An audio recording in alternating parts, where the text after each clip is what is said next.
Hello everyone, আজকে আলোচনা করব হযরত জি মাওলানা সাদ সাহেবের 10 বয়ান থেকে নেওয়া 10টি কথা, যে কথাগুলো যদি আমরা মেনে চলতে পারি আমাদের জীবন পরিবর্তন হয়ে যাবে। এবং মাওলানা সাদ সাহেব, হযরত জি মাওলানা সাদ সাহেবের এই কথাগুলা আজকে গায়ের এতাতরা মানতে চায় না বা মানতে পারে না বলে আজকে তাদের এই দুর্দশা এবং আজকে মেহনতের আজকে এই অবস্থা। তো হযরত জি মাওলানা সাদ সাহেব দানব বরকাত অনেক বয়ানের মধ্যে বিভিন্ন ভাবে আমাদের ইসলাহের জন্য অনেক কথা বলে থাকেন, তার মধ্যে 10টি কথা আজকে আলোচনা করব। তো প্রথম কথা হচ্ছে যে তবলিগের এই কাজ আল্লাহ তাআলা বান্দাদেরকে আল্লাহ তাআলার সাথে সম্পৃক্ত করার জন্য দিয়েছেন। এর জন্য সর্বপ্রথম শর্ত হলো কাজ কর্নেওয়ালাদেরকে আল্লাহ তাআলার সাথে সর্বোচ্চ পর্যায়ের গভীর সম্পর্ক হওয়া চাই। এই সম্পর্কে যদি কমতি এসে যায় তবে এই ময়দানে সে কাজ করতে পারবে না। এই ময়দানে কাজ করার জন্য সবচেয়ে বুনিয়াদী শর্ত ও বুনিয়াদী সিফত হলো তাকওয়া। তাকওয়ার মধ্যে সমস্ত নেকি আছে। তাকওয়ার উদ্দেশ্য হলো বিশেষভাবে কাজ কর্নেওয়ালারা ছোট বড় প্রত্যেক গুনাহ থেকে বেঁচে চলবে। হযরত জি ইউসুফ সাহেব রহমতুল্লাহ বলতেন, দায়ী যত উঁচু মানজারের উপর আছে এত উঁচু মানজারের উপর কোনো মাখলুক নেই। জিবরাইল আলাইহিস সালাম যিনি পুরো দিন নিয়ে এসেছেন তিনিও ওই মানজারের না। দেখেন কত উঁচু একটা কথা দায়ী ব্যাপারে হযরত জি মাওলানা সাদ সাহেব এবং মাওলানা ইউসুফ সাহেব রহমতুল্লাহ বলে গেছেন। উনি আরো বলেন যে যে জিম্মাদারি পুরা করার অর্থ কি। আমরা তো বিভিন্ন অনেক সময় একটা কিছু মনে করি, জিম্মাদারি পুরা করার অর্থ হইতেছে এটা না যে 4 মাস লাগাই ফেললাম, মাসে 10 দিন লাগাইলাম, দৈনিক 8 ঘন্টা লাগাইলাম। বরং জিম্মাদারি পুরা করার অর্থ হইলো নিজের হকের ব্যাপারে অপদস্থতা ও অপছন্দনীয় বিষয়গুলোকে বরদাস্ত করে নেওয়া, নিজের হকের ব্যাপারে নিজের প্রতিশোধের খেয়াল দিলে না আসা।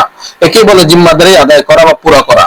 কারণ যার দিলে প্রতিশোধের স্পৃহা থাকবে সে নবুয়তের এই কাজ করতে পারবে না, সে নবুয়তের কাজের যোগ্য নয়। কারো থেকে প্রতিশোধের জজবা থাকবে, মুশরিকিনদের থেকে, কাফেরদের থেকে। আল্লাহ তাআলা বলেন, নবীজি আমি আপনাকে তাদের হেদায়েতের জন্য পাঠিয়েছি। আমি এটা বলছি না যে ইমানদারদের থেকে প্রতিশোধের স্পৃহা যদি থাকে, বরং আমি এটা বলছি যে মুশরিকিনদের থেকেও যদি প্রতিশোধের স্পৃহা দিলের মধ্যে থাকে, যার দিলে মুশরিকিনদের বা বিধর্মীদের থেকেও প্রতিশোধের জজবা থাকবে, সে এই নবুয়তের কাজ করতে পারবে না। কত উঁচা কথা! এই কথা বুঝতে হলে তো অনেক কুরবানি দরকার আমাদের। তিনি এটাকে উদাহরণ দিয়েছেন হযরত হামজা রাদিয়াল্লাহু তাআলা আনহু শাহাদাতের ব্যাপারটা উদাহরণ দিয়েছেন। উনি আরো বলেন যে আমি আরজ করছি আমাদের দিলে অনেক প্রশস্ততা থাকা চাই।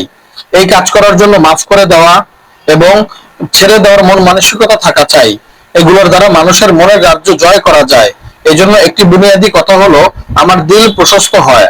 যে সমস্ত অপছন্দনীয় বিষয় আমাদের সামনে আসবে ওইগুলোকে আম্বিয়া কিরাম ও সাহাবায়ে কিরামের অপছন্দনীয় জিনিসের বিষয়ের মধ্যে তালাশ করা চাই। এই তাদের কাছে এর চেয়ে আর অনেক বেশি অপছন্দনীয় বিষয় ছিল। এই তালাশ এখন আর হয় না, বন্ধ হয়ে গেছে।